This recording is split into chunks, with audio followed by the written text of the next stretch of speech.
So I want to see a way to kind of humanize the Mexican population and the immigration issue in American politics, give it a face. Hungry people aren't only homeless, hungry people exist in our neighborhoods. There are neighbors, that food security is a real issue. If people aren't laughing at your dreams, then they're not big enough. So dream big, stay with your dream.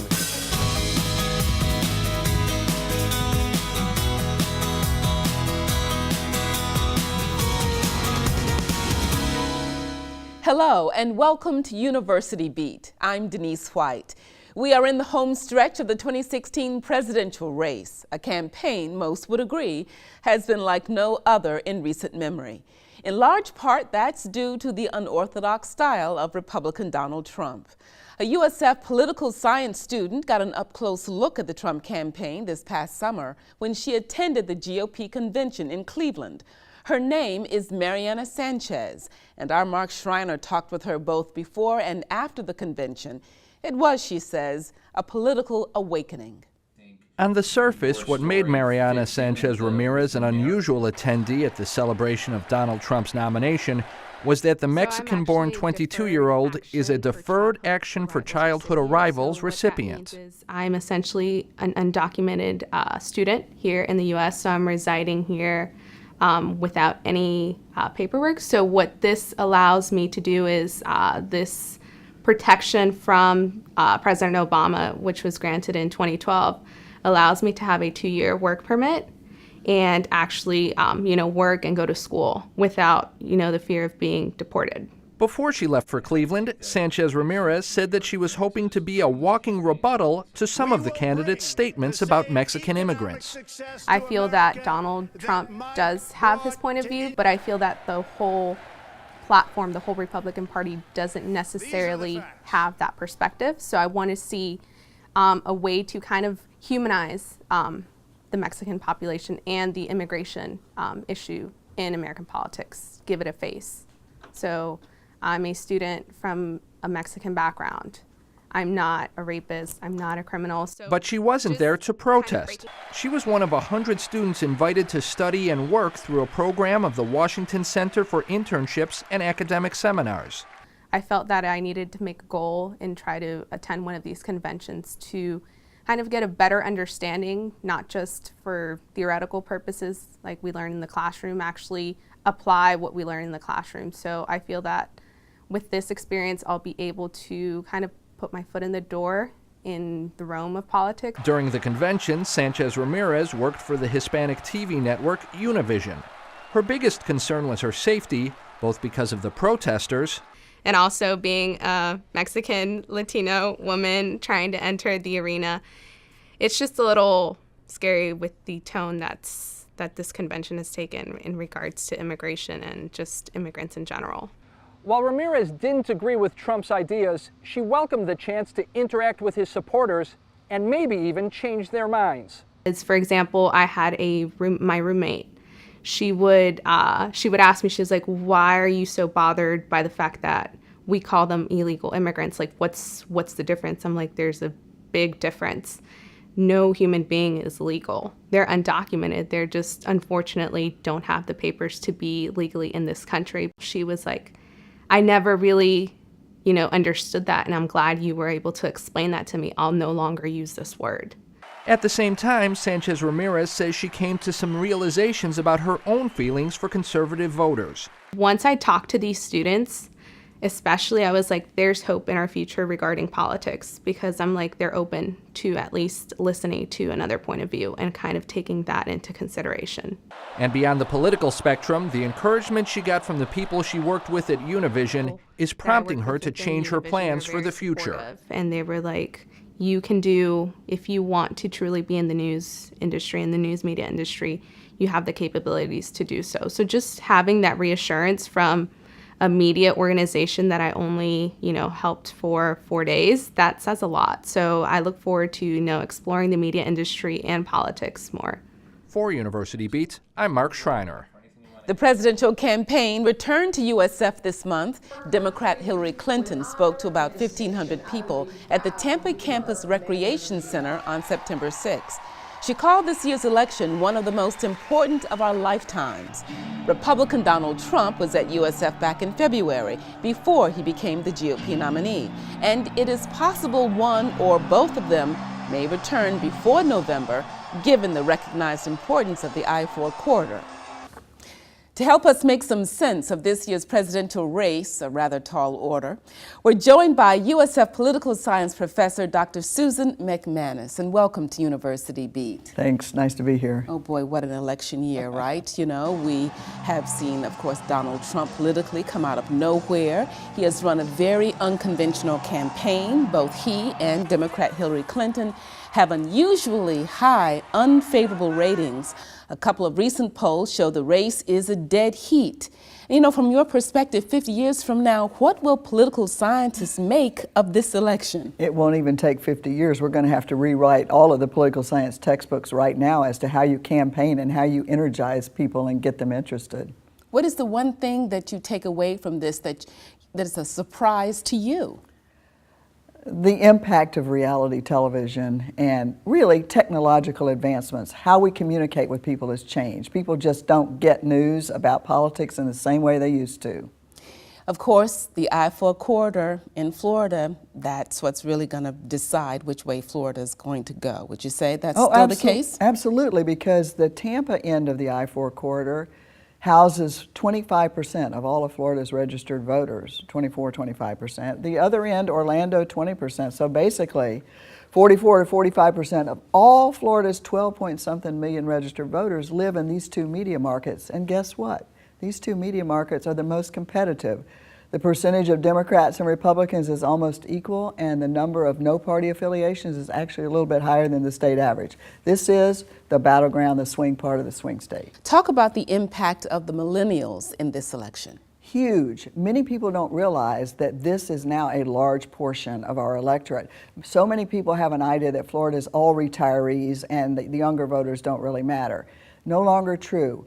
If I take the millennials, the 18 to 34-year-olds, plus the Gen Xers, the 35s to 50-ish, that is 49% of Florida's registered voters. No surprise that the candidates are hopping from one end of the I-4 corridor to the other and going where there are other universities. The millennial vote is the largest generation now, and they are less likely to register with a party. They're more likely to be independents. So they must be gone after. The future of Florida's two major parties, Democrats and Republicans, is really contingent upon reaching these younger voters who right now don't particularly like either party. What do you think the message is that the candidates have to use to resonate with voters in Florida? They must talk about two things. They absolutely have to talk about the economy. Even though we have recovered economically compared to other states, there's still a lot of people that are left behind, and every poll that I look at shows that there's still a significant portion of Florida who isn't where they need to be in terms of employment. The second issue is personal security and safety. And that really goes into two categories. Floridians want to hear about terrorism. How are you going to deal with that? How are you going to deal particularly with homegrown terrorism? We have 20 military installations here in MacDill in our own backyard. But the second thing they're also looking at is personal safety for their family. These random shootings in places that you and I always thought were sacred, a home, a church. So, you know, the economy and terrorism and fear and safety are all the 1-2, and that is nationally, and of course, it's true in Florida. How important will the debates be? Do you think that's an opportunity really to capture those independent voters who may still be sitting on the fence? I absolutely think the debates are going to be critical. Florida also has a history here. Many of our gubernatorial elections and a couple Senate races have been determined by debate performances, and Florida says, about 60% of Florida says that debates matter to them. So yes, they can make a big difference. We're expecting record turnout for the first debate. Do you think the Libertarian or the Green Party candidates will have an impact on the election? Oh, absolutely. Their numbers are going up because a lot of people are disenchanted with both of the major parties' nominees.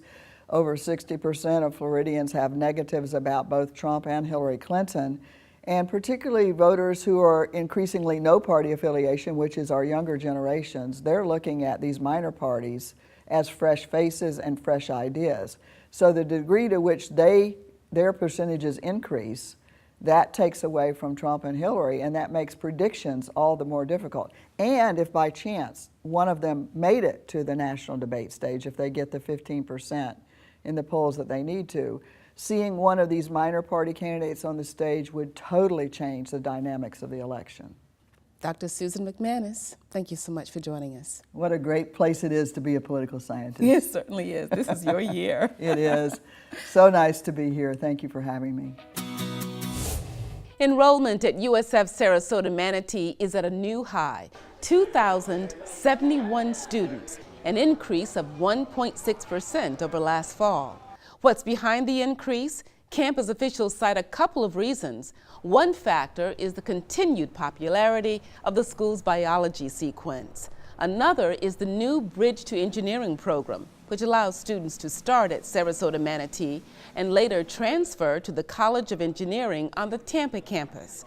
The average GPA for incoming freshmen at Sarasota Manatee this fall is 3.9, a significant increase over the past 2 years.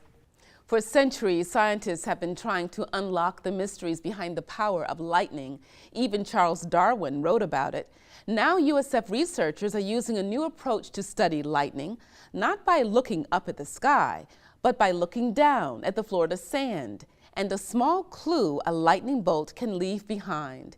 In his own words, here's Dr. Matthew Pasek. What happens is the electricity hits that sand and heats it up really, really hot. We're talking 50,000 degrees Fahrenheit, hotter than anything we can see on the surface of the earth, hotter than the surface of the sun.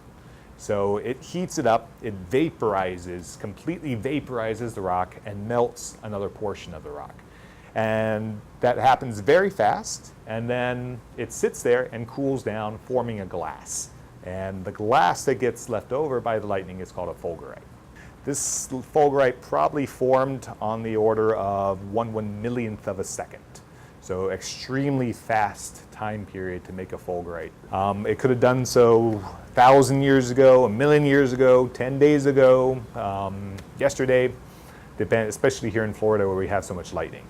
They are hollow because the interior is where the actual lightning was. So lightning was traveling through the fulgurite and vaporized the sand that was inside of it.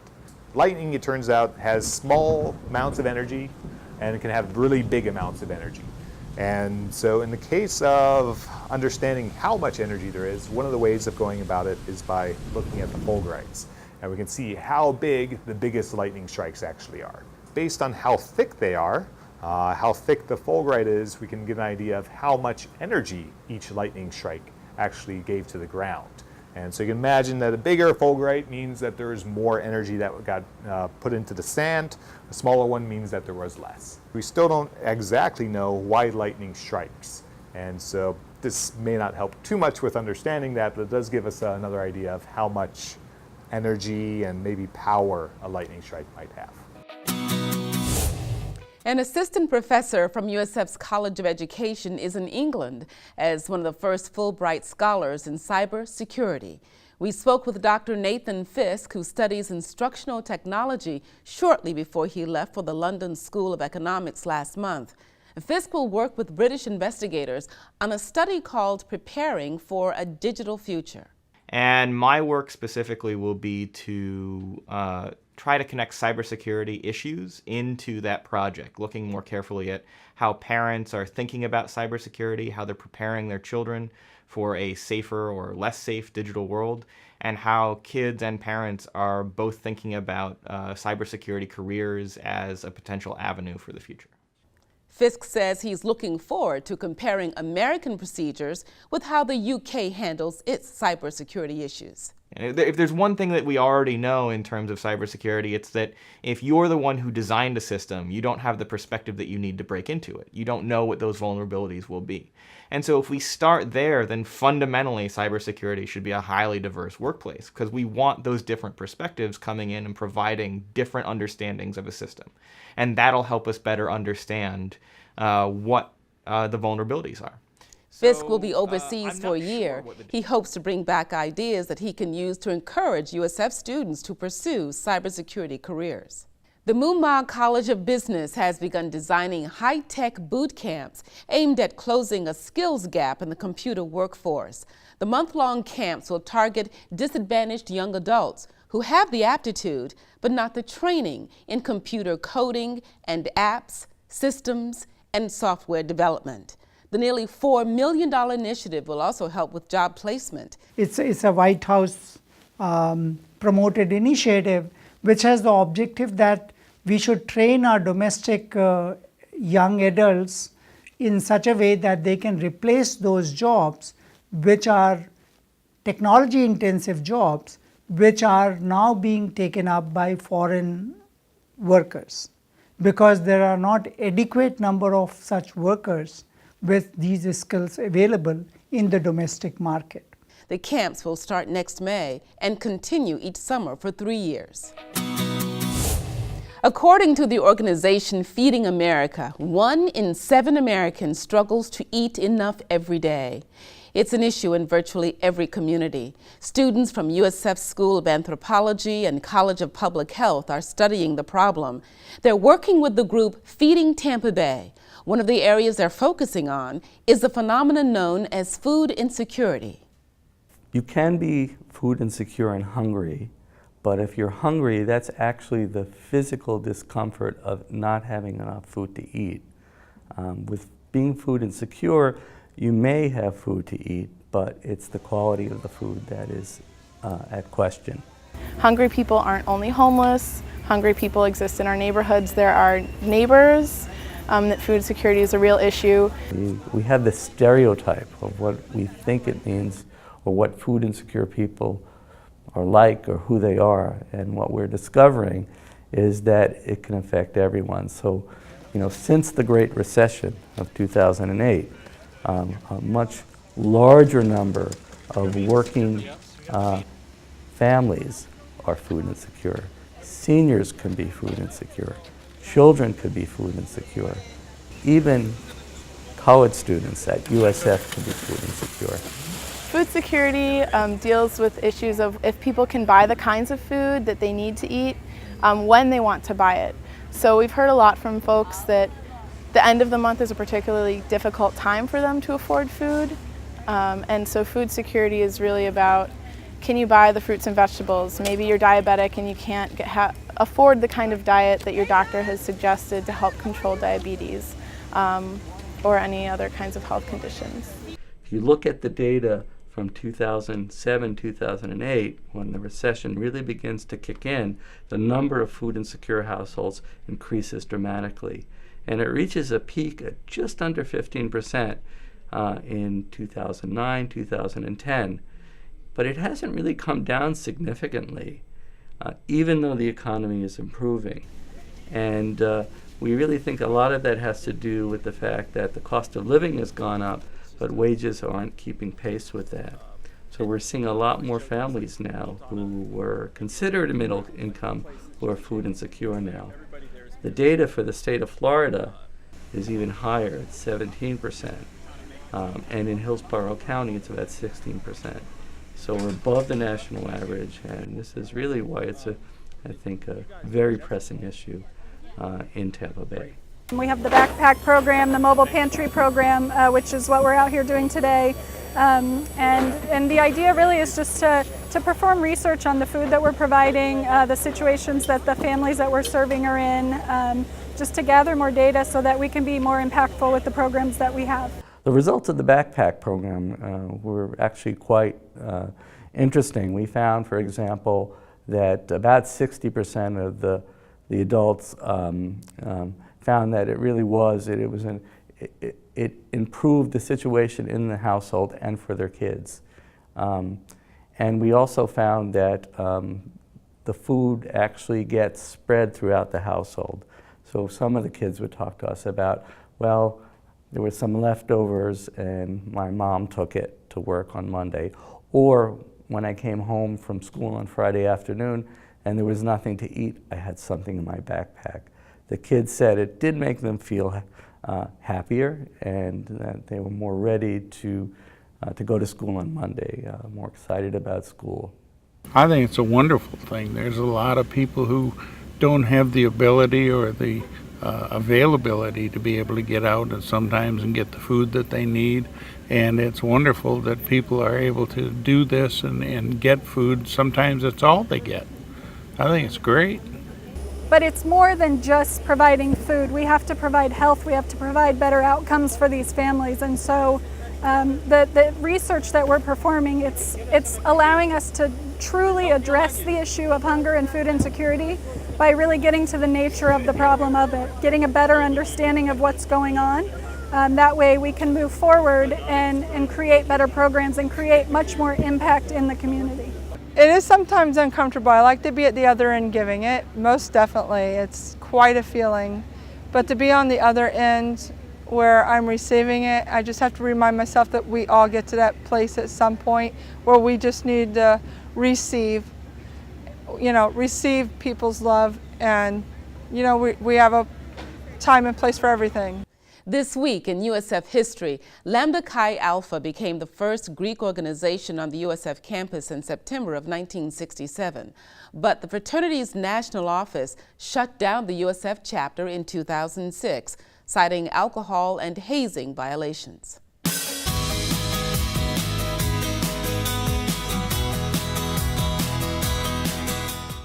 USF's football team has opened the 2016 season with a pair of wins. The Bulls defeated Towson State 56-20 in the first game and then beat Northern Illinois 48-17.